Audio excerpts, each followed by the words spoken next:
जब कुछ भी नहीं था, न रोशनी, न अंधेरा, न समय, न दिशा, तब भी कुछ था। एक ऐसी ऊर्जा जिसे न देखा जा सकता था, न छुआ, बस महसूस किया जा सकता था।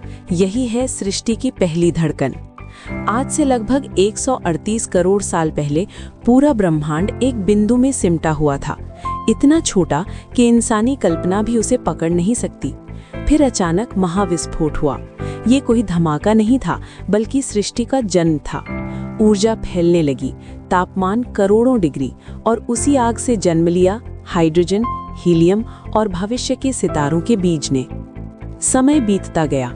करोड़ों साल बाद गैस के बादल इकट्ठा हुए, दबाव बढ़ा और बने पहले तारे।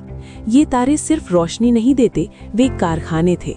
उनके भीतर लोहा, कार्बन, ऑक्सीजन जैसे तत्व बने, और जब ये तारे मरे और उनका शरीर फटा, और तब ये तत्व अंतरिक्ष में फैल गए, और फिर यही तत्व पृथ्वी बने।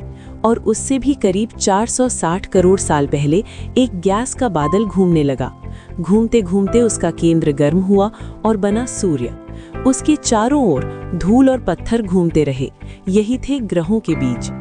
पृथ्वी शुरू में सुंदर नहीं थी, न पानी, न हवा, न जीवन, बस आग, ज्वालामुखी, उल्काएं। हर सेकंड आसमान से पत्थर गिरते थे। पृथ्वी जल रही थी, लेकिन इसी आग में उसका भविष्य पक रहा था। एक सवाल जो सब पूछते हैं, पृथ्वी पर पानी आया कहां से? तो आपको बता दें, धूमकेतु और उल्कापिंड, ये बर्फ से भरे पिंड टकराते रहे पृथ्वी से।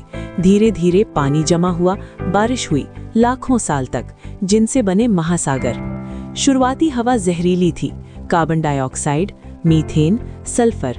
लेकिन फिर आया जीवन का पहला चमत्कार।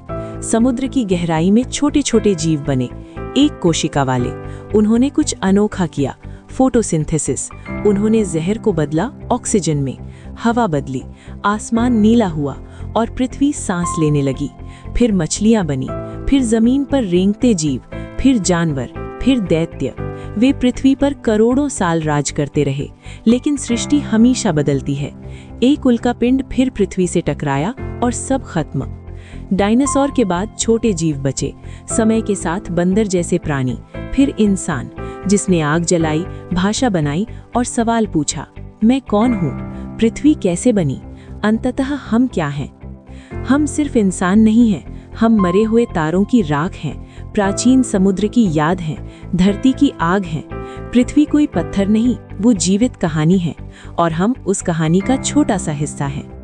अगर आपको लगता है कि ऐसी कहानियां आपको सोचने पर मजबूर करती हैं, तो इस चैनल को छोड़ना मत, क्योंकि अभी ब्रह्मांड के और भी राज खुलने बाकी हैं।